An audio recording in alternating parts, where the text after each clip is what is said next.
Bom, então, que foi o título, né, que eu decidi dar para essa aula, que é As Infinitudes, né, o luto antecipatório na pandemia. E eu trago aqui essa figura do filme 7 Minutos Depois da Meia-Noite, que eu não sei se vocês já assistiram. Se vocês não assistiram, eu recomendo muito, porque acho que é um dos filmes mais lindos que eu já assisti, assim, que fala sobre o luto. Eu vou contar depois também um pouquinho, mas acho que eu já vou falar agora um pouquinho desse filme, que é a história, né, esse menino é o Connor, e ele tem um encontro com essa árvore, e é no momento que a mãe dele tá adoecida e que, visivelmente, assim, ela tá nos seus tempos finais de vida. E aí a história vai se desenrolando, né, e aí ele tem esse encontro com esse monstro que é a árvore, que sempre acontece 00:07, então, né, 7 minutos depois da meia-noite. E aí eles combinam, né, a árvore fala para ele, né, o monstro fala para o Connor que ele vai contar 3 histórias e que depois é a vez do Connor contar a quarta história, né, e aí que a gente vai tendo o desfecho do luto do Connor. Então, para a gente começar, né, eu gosto sempre de falar sobre a morte e sobre a vida, que é um quadro justamente do Clint que leva esse nome. Então, sobre a vida, né, a nossa linha da vida pautada nos nossos sonhos, né, aquilo que a gente vai escolhendo fazer. Por exemplo, vocês aqui hoje, que escolheram estar nessa aula, né, e eu trabalho com a bioenergética, que é uma terapia corporal, e que tem esse conceito de grounding, que é algo muito fundante na bioenergética, que além de ser uma postura corporal, né, mesmo física, que significa enraizamento, por isso essa figura, é uma postura e um conceito que fala sobre estarmos na vida, né, estar enraizados na vida, que significa assim, né, a gente estar em contato com a nossa realidade interna e com a realidade externa, né? Então a energia, então, dessa forma flui livremente sobre, né, pelo nosso corpo, e a gente tá vivo mesmo, tá na vida fazendo as coisas que a gente quer fazer, todas as nossas possibilidades de vida. Mas nem sempre, né, a vida segue como a gente pensa. Como a música do Chico Buarque, né? Eis que chega a roda viva e carrega o destino para lá. Ou, né, posso nunca mais ver o oceano, que é o título do artigo que eu escolhi para a gente também poder conversar hoje. E isso acontece, né, com a Alice no País das Maravilhas, que eu acredito que todo mundo conheça, né, quando ela cai pela toca do coelho, e isso, como a Dorothy, né, que voa no tufão, isso tira a gente do grounding, né, a gente sai caindo da toca do coelho, a gente fica aí como Alice, né, perdendo o chão. E também como Connor, né, no momento em que, do sonho dele, em que ele pode, num sentido aqui muito simbólico, né, de que ele pode morrer se ele também não contar a quarta história dele. E aí, a gente, nesse momento, né, de entrar na toca do coelho, que é quando a gente se depara que nós somos finitos, né, a gente costuma viver muito na onipotência, né, de como se a gente fosse infinito, porque a gente não está nesse mundo para perder. Mas aí vem a pandemia, né, e vai revelando todas as nossas vulnerabilidades e fragilidades, e a gente passa a conviver com a morte de uma forma muito mais próxima, né, não dá para não pensar. Se a gente liga no noticiário, a gente vai ver que a gente é finito. E aí eu me lembro bastante, né, do mito de Sísifo, porque ele é a encarnação, né, da astúcia e da rebeldia do homem frente aos desígnios divinos, né. O Sísifo, ele é um apaixonado pela vida e ele engana a morte por 2 vezes. E a gente, né, como toda história, a gente pode fazer várias interpretações, vários recortes, e aqui eu trago isso, né, de que o Sísifo, ele tem essa paixão pela vida e que ele engana, então, a morte por 2 vezes, né? Um momento acorrenta a morte, e aí a morte para de matar. E na segunda vez, ele já está no Hades e ele pede para que a mulher dele, né, antes de ir para o Hades, que é o reino dos mortos, ele pede para que a esposa não faça as honras fúnebres. E aí ele consegue retornar para a Terra, para o mundo dos vivos, né, e retorna à vida. E aí, por tudo que ele faz, quando ele, enfim, morre, né, de velhice, ele vai para o Hades, então, né, pelo caminho mais natural, e ele é condenado ao trabalho eterno, né, de empurrar a pedra morro acima.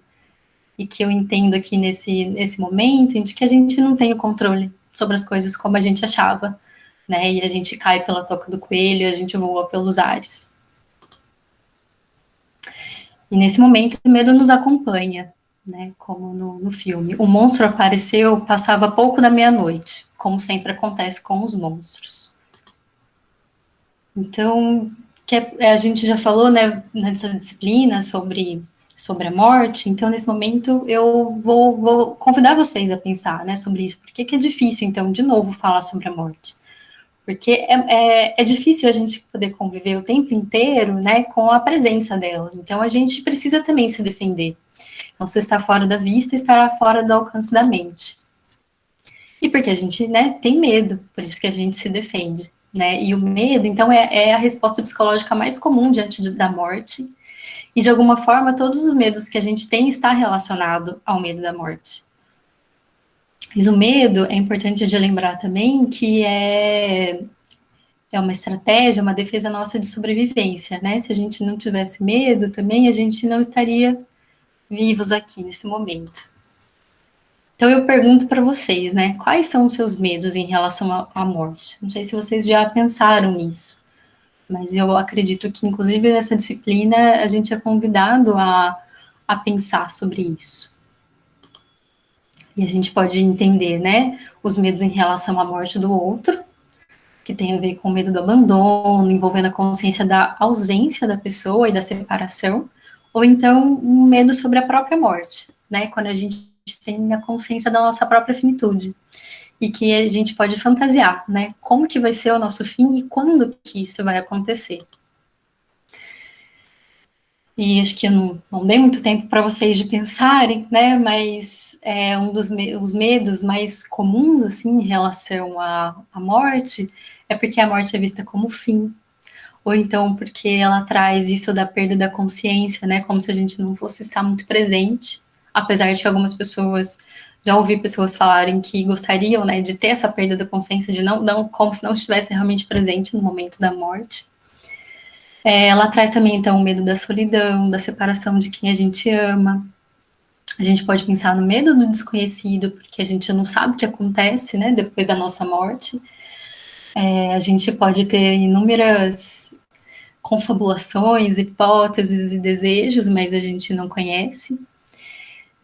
O medo pelos julgamentos dos atos terrenos, né, que isso acontece muito. Eu acho que isso está muito ligado a religiões, mas que também é um pensamento, né? Eu acho que o Lucas já trouxe bastante sobre a história, né? Então vocês já estão sabido sobre isso. Para quem, né, tem filhos, principalmente tem muito medo do que pode acontecer, né, aos dependentes, ou não só filhos, né, mas pessoas que têm uma relação mais de dependência com quem possivelmente pode morrer. E um dos que eu acho que são mais emblemáticos, assim, que é o medo da interrupção dos planos e fracasso em realizar os objetivos mais importantes. Isso tem a ver com o que a gente está vivendo agora, né, na pandemia do Covid-19, que está evidenciando tudo aquilo que a gente não viveu, né, e que a gente teme também não viver mais, que são os nossos sonhos, as relações, os projetos. E aí acontece isso, né, o que a gente não pode viver acaba assumindo realmente um novo valor na nossa vida. O Lowen, que é o teórico da análise bioenergética, né, que é a teoria com a qual eu trabalho, ele tem um livro que chama O Medo da Vida, e ele traz essa relação com o medo de viver com o medo de morrer. Então ele fala que para a gente viver plenamente com as nossas emoções, a gente se arrisca muito, né, porque a gente está muito aberto. E aí, para a gente não sofrer, a gente acaba se amortecendo um tanto, porque daí a gente não vai sentir tantas coisas difíceis da nossa vida.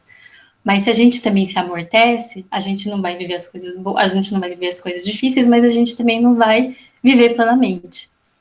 Né? E ele diz que é impossível a gente se fechar para a vida e continuar vivo.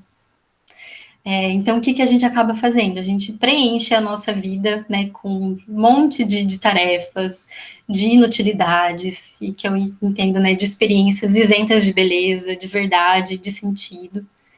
E aí eu entendo que a morte começa nesse momento, né, quando a gente não se dá conta de que a morte existe também, né, e de que a gente se amortece.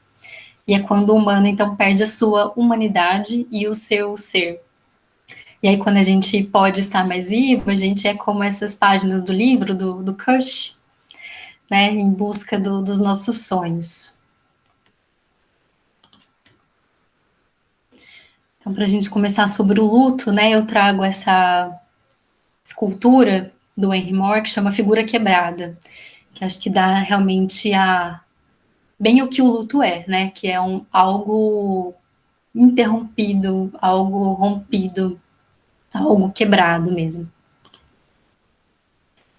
Para a gente poder lembrar, né, o Freud, então, em 1917, que ele escreve Luto e Melancolia, ele foi um dos primeiros autores, né, a falar sobre luto, e ele entendia, né, que o luto era uma retirada da libido do objeto, né, que ele chama de descatexia. E aí ele diz que a energia da libido é vinculada de forma intensa e frequente antes de ser possível se desligar do objeto, ao que ele chama de hipercatexia, que é como se fosse assim, né, o último grito desesperado na tentativa de manter o objeto.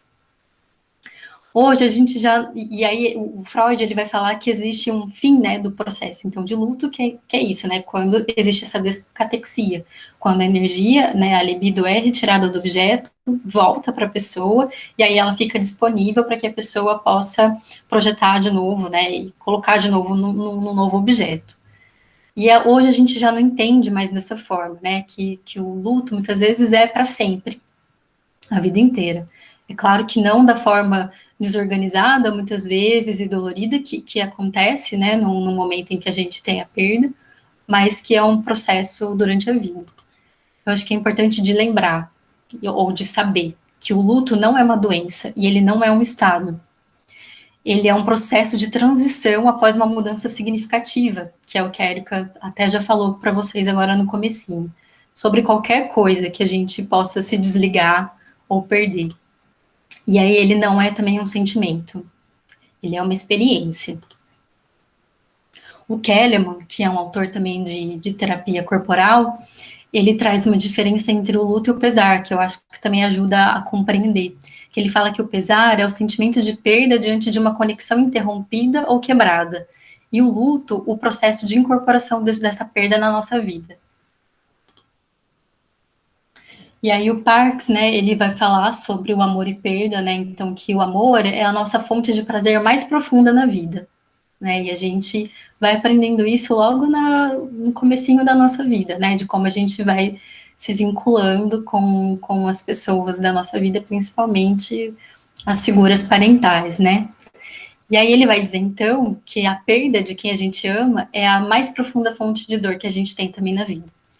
Então, lembrar que o amor e a perda são duas faces da mesma moeda e que a gente não pode se arriscar a ter um, né? Não podemos ter um sem nos arriscar ao outro.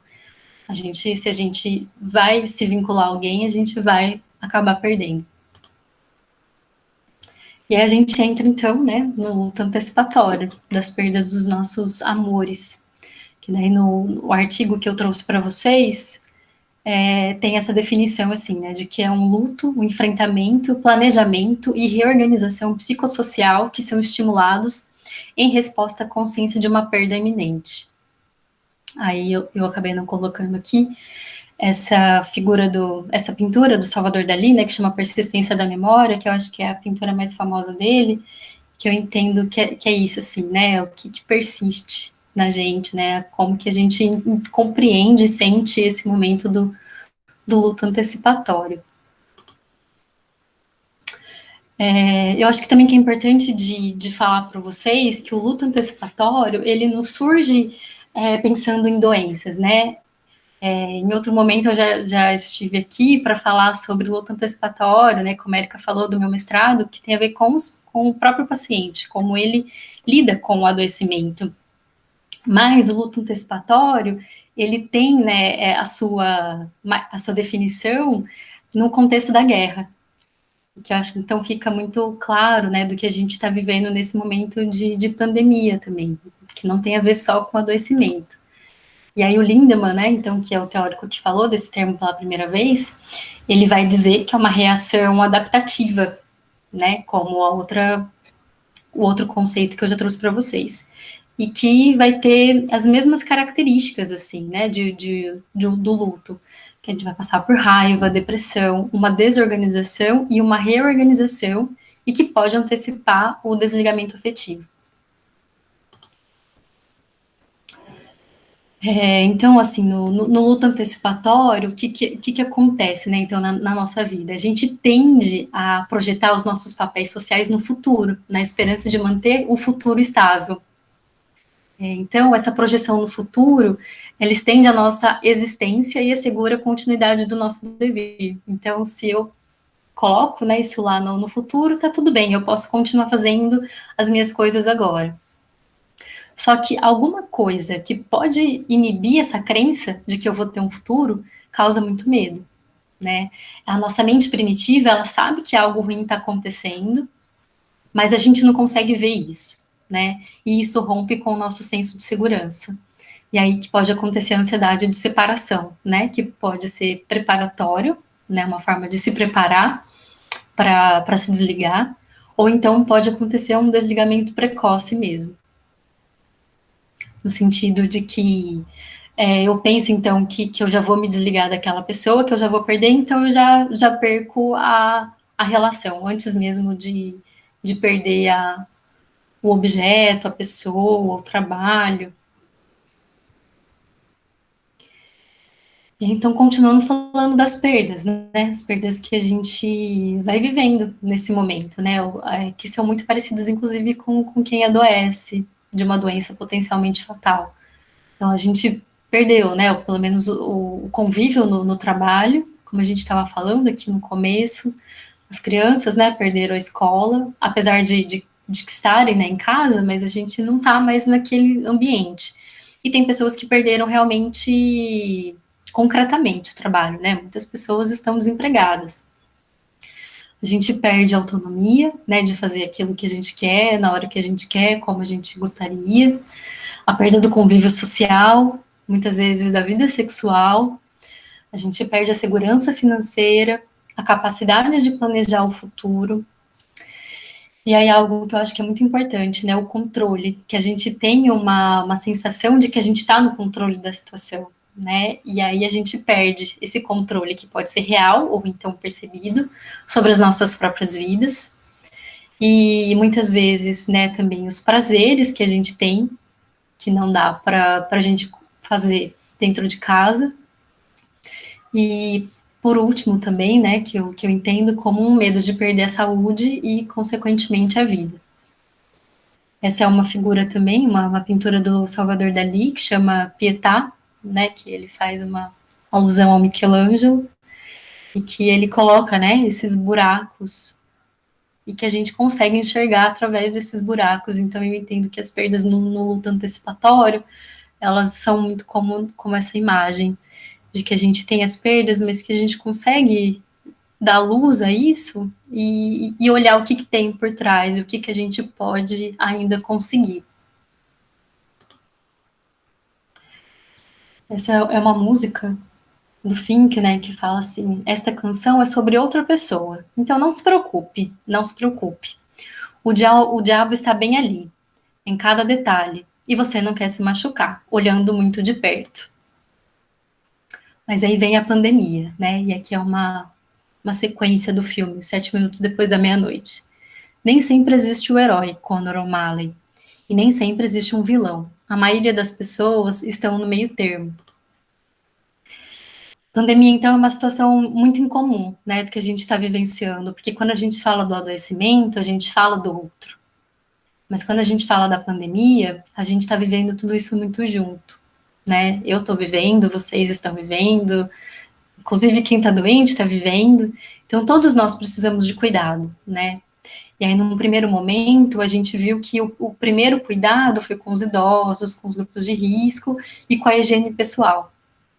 E aí, depois, num segundo momento, a gente percebeu o cuidado com a saúde mental, né? O isolamento social é, é proposto, né, como uma forma de parar essa pandemia, e ele acontece, então, no momento em que a gente mais precisa das outras pessoas. Então, o quanto que tem sido difícil viver esse isolamento social, né, misturado também com a exaustão das mortes que a gente vê todos os dias, e que é muito causado pelo sofrimento respiratório. Então, isso vai dando muita angústia na gente. E aí a música continua assim. E eu poderia estar errado sobre qualquer outra pessoa, então não se engane. É você bem ali no espelho. Você não quer se machucar olhando muito de perto. Então, o que, que o Parks fala pra gente? Que o mundo presumido, aquele mundo que a gente conhece, não existe mais.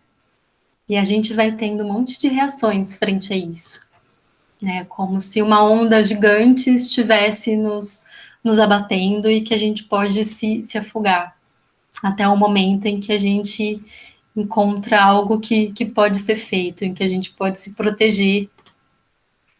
E a gente faz isso em diversos momentos da vida, né? Como a Erika já falou, né? As mudanças de fase na escola, casamento, divórcio, perda de emprego, mudança de cidade. Então, o luto, ele não acontece só com as mortes.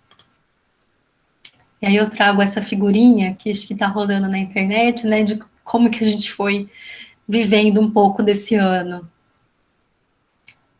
Cada emoção a cada mês que a gente foi vivendo. Então, para a gente entrar mesmo na teoria, eu trago só aqui para quem não conhece, né, os autores clássicos sobre o luto, a Elizabeth Kübler-Ross, né, que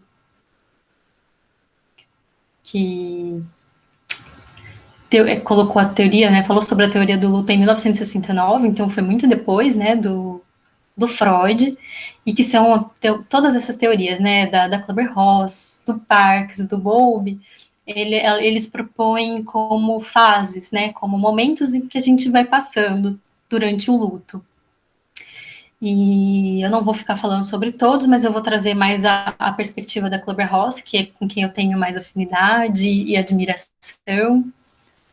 Então, para a gente poder pensar nessa teoria do luto antecipatório.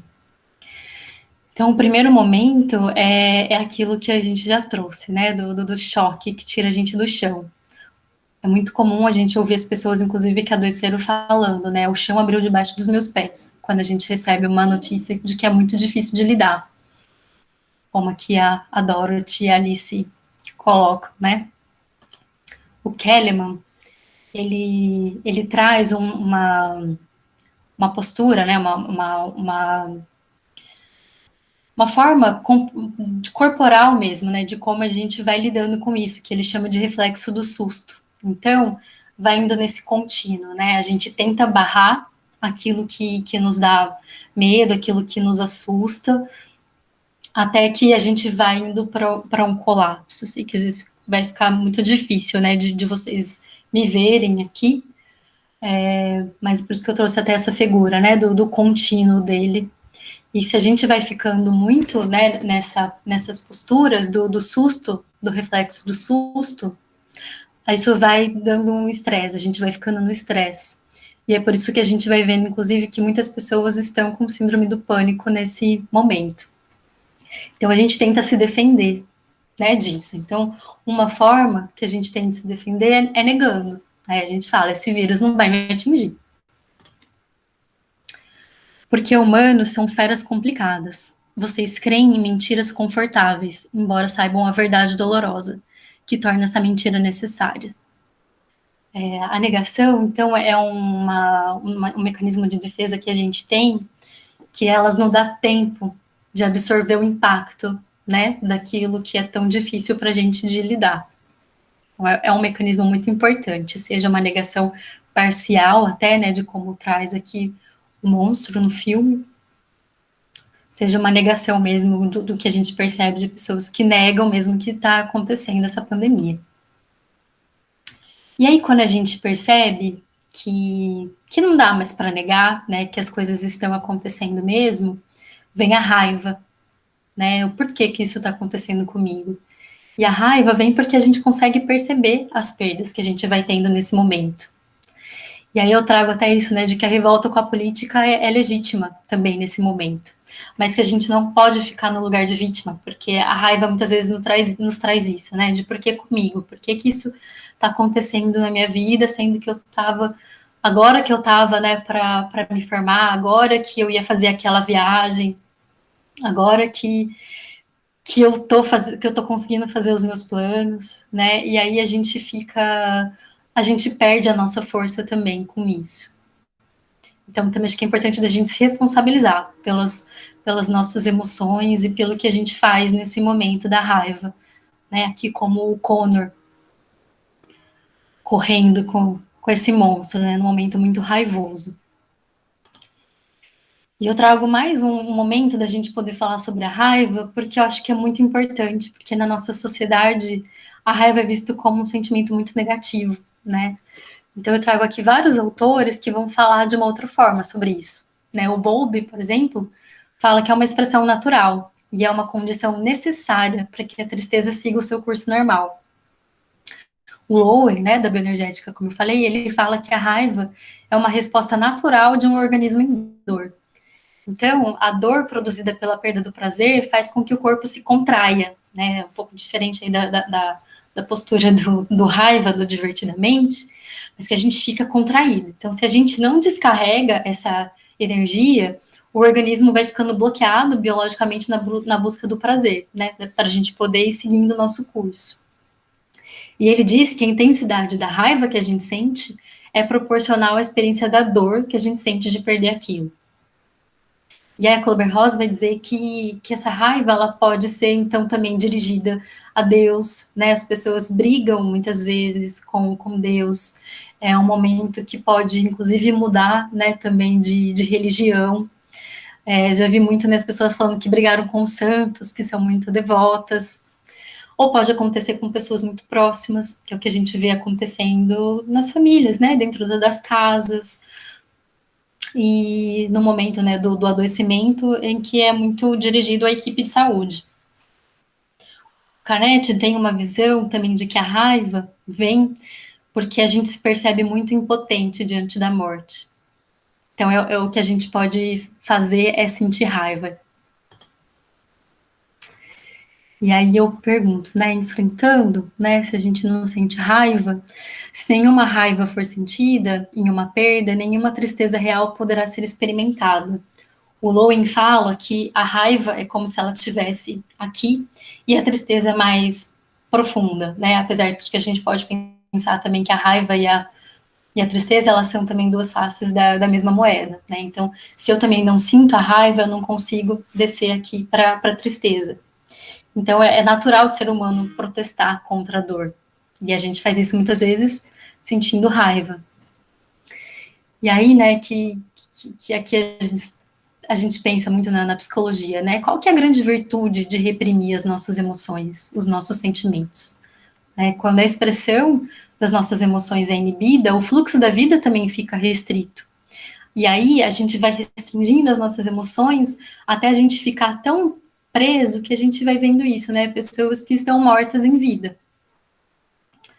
E o Walter Ugumãe fala assim no livro A Máquina de Fazer Espanhóis: eu acabara de aprender que a vida tem de ser mais à deriva, mais ao acaso, porque quem se guarda de tudo, foge de tudo.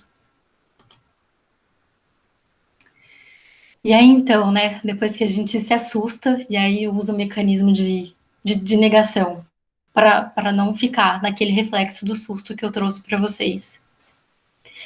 E aí a gente vê também que a negação também já não está dando mais conta, e a gente se enraivece com todas as perdas que a gente tem, Uma outra forma que a gente tem é tentar barganhar, é tentar negociar, né? Então, como uma frase que vem assim: se a gente respeitar o isolamento social, as medidas de prevenção, tudo vai melhorar, né? Tudo vai ficar bem.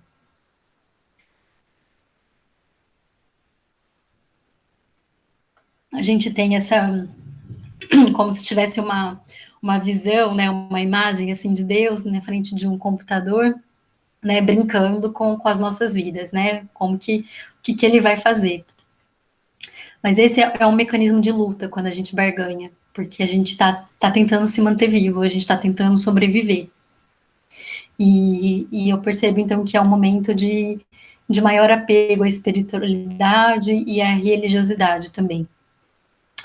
Mas aí, se a gente, então, né, continuando aqui no nosso caminho, a gente já teve um choque, né? A gente se assustou, a gente já tentou negar essa realidade, a gente já teve raiva dessa realidade, a gente já tentou negociar frente a essa nossa nova realidade, e a gente percebe que isso não está acontecendo, né? Que isso não está melhorando. Então é um momento em que a gente deprime.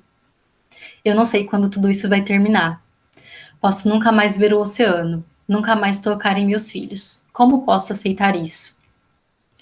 E aí o Connor, né, traz essa fala no filme. Eu gostaria que tudo isso acabasse. Eu não aguento perceber que ela está partindo. E eu gostaria que isso terminasse. Então tem um momento, né, até que a gente, o sofrimento é tanto, como o Connor traz aqui, que ele gostaria até que a mãe dele morresse, porque ele não aguenta mais esse sofrimento. A depressão que a Clubber-Ross traz aqui não é aquela depressão patológica, mas é uma depressão no sentido até da Melanie Klein, né? Que é aquele momento em que a gente consegue perceber as coisas, é o momento que a gente, é o momento do cair em si, e que a gente entende o que está acontecendo com a gente. E aí eu trago aqui um pouquinho, né, da diferenciação até da psicanálise, da bioenergética, né, como diferenciar também a tristeza e a depressão, né, a depressão aqui da psicanálise é o que o Freud acabou colocando lá atrás de melancolia, né, então que ele fala assim, que a tristeza é um movimento de um desinvestimento da libido no objeto amado para torná-la então disponível para outras relações. Enquanto a depressão, a melancolia seria uma perda da autoestima, é como se a pessoa se perdesse de si mesma, e aí ela não tá tão com uma vivacidade também, né, com essa perda da autoestima. Acho que fica muito claro naquele filme Melancolia, do Lars von Trier, que também é muito, acho que dá pra gente sentir o que é essa melancolia aqui da perda da autoestima. Enquanto na bioenergética, né, o Lowen traz então que a tristeza é uma atividade viva e carregada energeticamente. Né? A dor da perda é expressa e descarregada com o apoio do ego. Então, na terapia corporal, né, a gente não trabalha só com a fala, a gente trabalha também com o corpo, com exercícios no corpo para a pessoa poder se expressar, né? Enquanto que na depressão, o ego está também corroído pelo colapso energético do corpo. Tem a ver com aquela postura última que eu trouxe lá do Kellerman, né? De um colapso, de tanto também que a pessoa vai.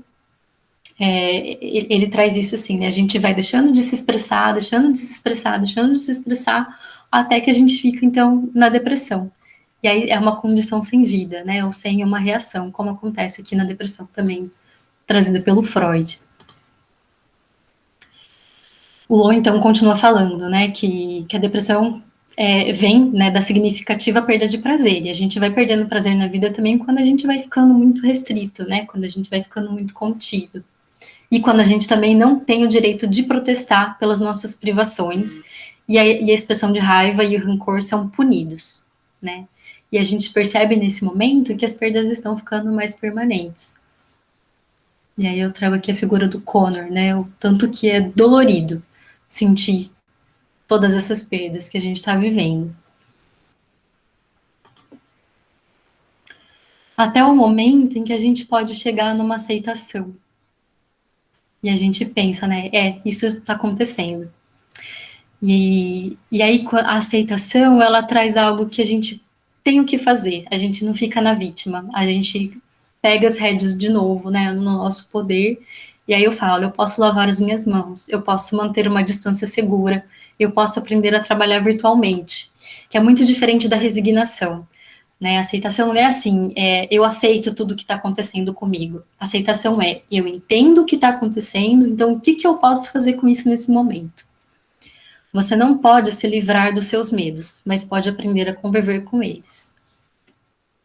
Mais um monstro nosso. E aí eu trago aqui uma poesia que é do livro tibetano do Viver e do Morrer, que ele chama do buraco, que eu entendo que ilustra muito o que a gente vive na aceitação. Ando pela rua, há um buraco, fundo na calçada. Eu caio, estou perdido, sem esperança. Não é culpa minha. Leva uma eternidade para encontrar a saída. Ando pela mesma rua. Há um buraco fundo na calçada, mas finjo não vê-lo. Caio nele de novo. Não posso acreditar que estou no mesmo lugar, mas não é culpa minha. Assim, ainda assim, leva um tempão para sair. Ando pela mesma rua. Há um buraco fundo na calçada. Vejo que ele está ali. Ainda assim caio. É um hábito. Meus olhos se abrem. Sei onde estou. É minha culpa. Saio imediatamente. Ando pela mesma rua. Há um buraco fundo na calçada. Dou a volta. Ando por outra rua. E aí o David Kessler, ele dá uma entrevista, né? E o David Kessler, ele trabalhou também com a Clubhouse. E aí nessa entrevista ele fala que ele pede autorização para a família da Clubhouse para acrescentar um último estágio aí no processo de luto, né? Que ele chama de significado, de que é qual que é o sentido para cada um, né? Do que a gente está vivendo. E aí a gente, nesse momento, né, vai descobrindo a tecnologia, de que a gente não está tão sozinho quanto a gente imaginava. E a gente também pode descobrir que existem novos prazeres, novos hábitos que poderiam ser mais saudáveis, né? Novas habilidades, novos valores, ou novas necessidades também. E que a gente entende, então, né, pela história, pelo que já aconteceu na história, como na peste, né, que esse é um estado temporário. E aí existem fases, né? Essa é uma curva da mudança da Kluber-Rosen, que ela vai colocando as fases, né, os momentos, e que eu acho que exemplifica bem que é assim, a gente não vai vivendo aquilo tudo que eu fui colocando dessa forma teoricamente didática, né, de entender como que a gente vai sentindo todas essas coisas, mas que isso é muito fluido, né, então que a gente pode viver um momento e depois voltar para o outro, né? E muitas vezes sentir, né, estar no mesmo em dois lugares diferentes ao mesmo tempo, né? E aí ela vai colocando então aqui nesse contínuo do choque, da negação, frustração, a depressão, experimentação, a decisão e a integração. E aí a Echeverri, né, vai dizer, né, sobre como que a gente lida, né, com o nosso passado, o presente e o futuro. Então, quando a gente se orienta muito no passado, ela traz isso em relação ao adoecimento, e que eu entendo que tem a ver também com o que a gente está vivendo aqui na pandemia. Se eu fico no passado, né, nossa, mas quando eu podia fazer isso? Ai, que vontade de voltar no tempo, né? A gente não consegue aceitar que as mudanças estão acontecendo, né? E dificulta vir para o presente e evoluir. E quando a gente consegue, então, viver o presente, né, isso vai auxiliando na assimilação das perdas que a gente vai tendo nesse momento, né? Eu estou no aqui e agora, eu estou no meu grounding, eu estou conectado comigo, eu estou conectado com a realidade. E se a gente se orienta muito para o futuro, se a gente fica muito no futuro, isso pode intensificar as características do luto antecipatório, no sentido de que ou eu vou me desligar, né, precocemente das coisas, das pessoas, ou então também eu vou ficar negando a realidade do que eu estou vivendo, né? Quando passar eu faço isso, quando passar isso eu vou ter aquilo outro, né? E a gente então perde de viver o presente, que é uma das nossas maiores dificuldades. E aí eu gostaria também de trazer isso, assim, né, de que o luto é multidimensional. Às vezes a gente pensa, né, que é algo que é psicológico somente, e acho que a gente vai perdendo todas essas outras riquezas que eu penso que estão ligadas com o luto, né? Então, tem sim o aspecto emocional, psicológico, que é uma adaptação interna de mundo, né? O luto, então, como eu falei, é um processo, e é uma adaptação interna, né? Para a gente se adaptar naquele mundo que não é mais presumido. É uma transição entre dois mundos, né? O que foi e o que está acontecendo. Tem uma dimensão, então, física mesmo, né? Corporal. E que a gente percebe isso, assim, né? Muitas vezes que o senso de direção muda, né? Por exemplo, uma pessoa que se divorciou, que mudou de casa. Às vezes, né, aí vai percebendo isso, né? O caminho que faz para o trabalho agora é outro, e às vezes a gente fica meio confuso e vai tentar fazer, né, o mesmo caminho que a gente fazia. É comum que a gente tenha mais dores no corpo, perda de memória recente, e é um momento que favorece, né, doenças inflamatórias, cardíacas.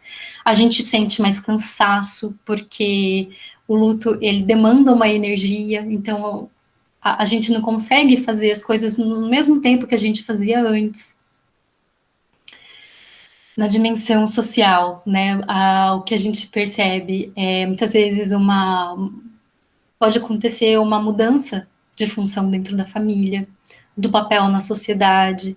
Então, a pessoa, por exemplo, que era o provedor da família, muitas vezes começa a ser a pessoa que é cuidada, e outras pessoas vão tendo que pegar aquela função para si, né? No luto mesmo, né? Depois que a perda já aconteceu, por exemplo, morre um pai de família. Então, a família precisa de se reorganizar para que aquelas funções que aquela pessoa fazia precisam ser agora feitas pelas outras pessoas, né?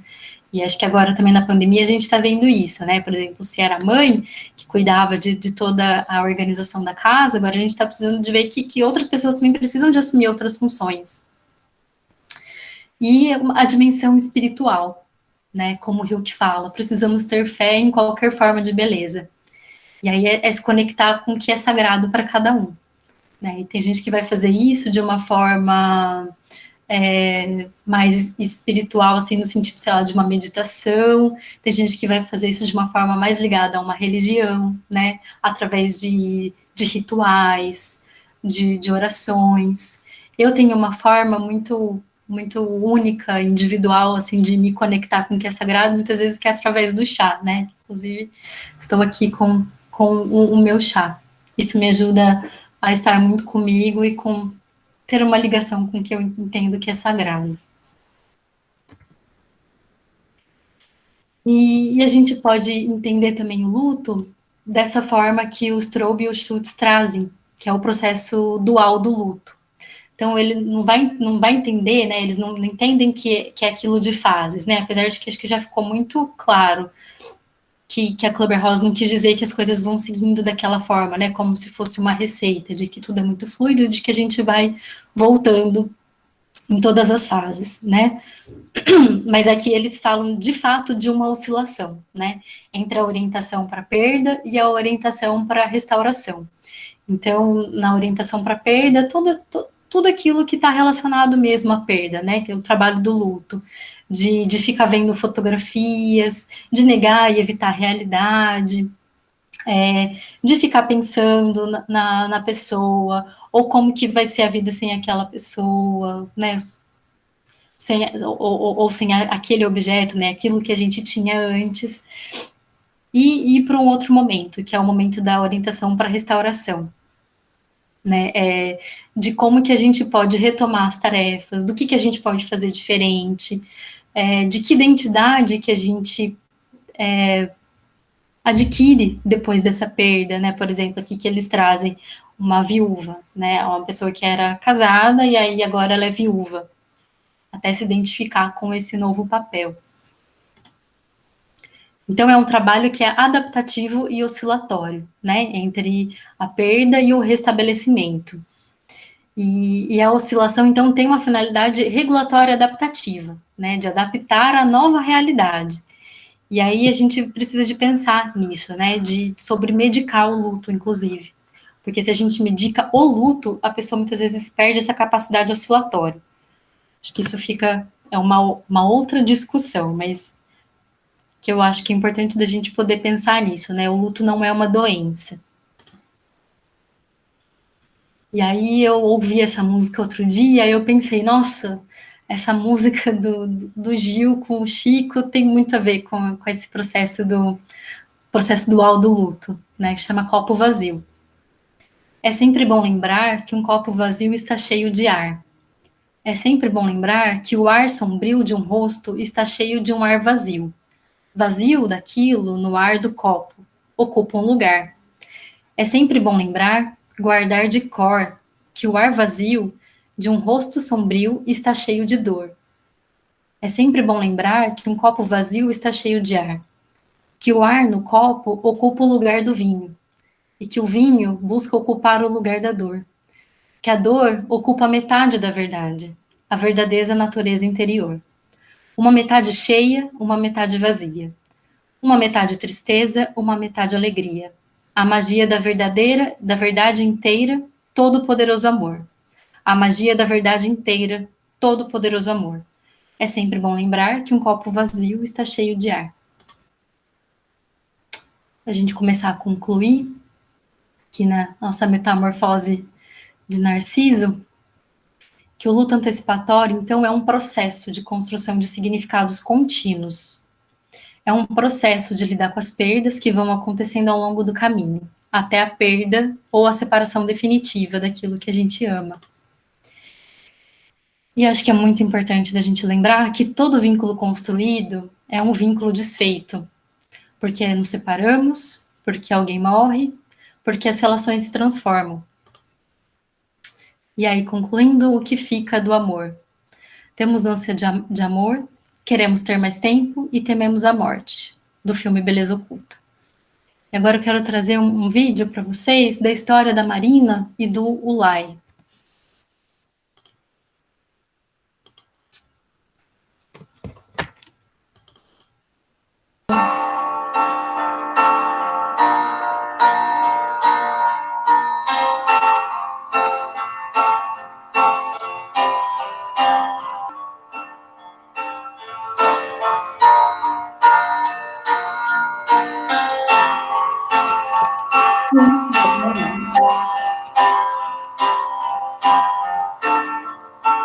Come up to meet you, tell you I'm sorry. You don't know how lovely you are. I had to find you, tell you I need you, tell you I set you apart.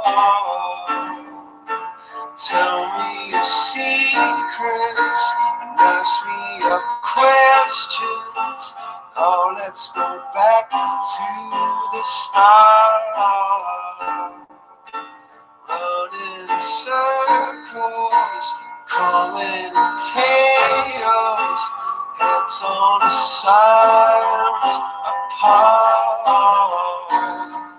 Nobody said it was easy. It's such a shame for us to part. Nobody said it was easy. No one ever said it would be this hard. Oh, take me back to the start.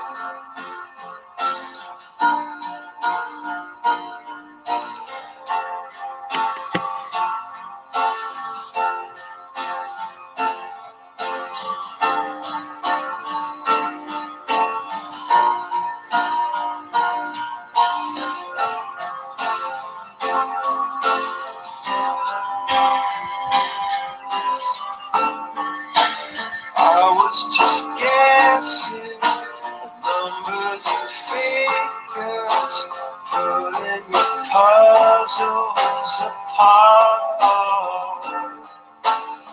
questions of science, science and progress, but not speak as loud as my heart. Tell me you love me, come back and haunt me. Oh, when I rush to the start, running in circles, chasing tails, coming back as we are. Nobody said it was easy. Oh, it's such a shame for us to part. Nobody said it was easy.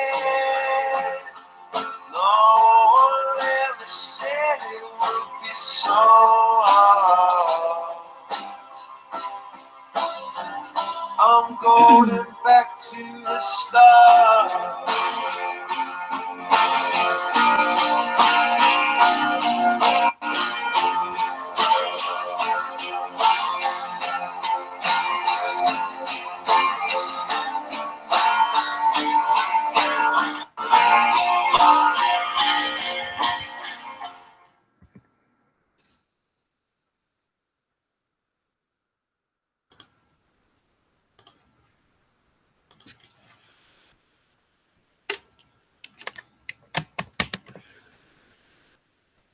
E aí, né, o que eu penso que eles podem estar pensando é que é isso, de tudo ficaram 3 coisas.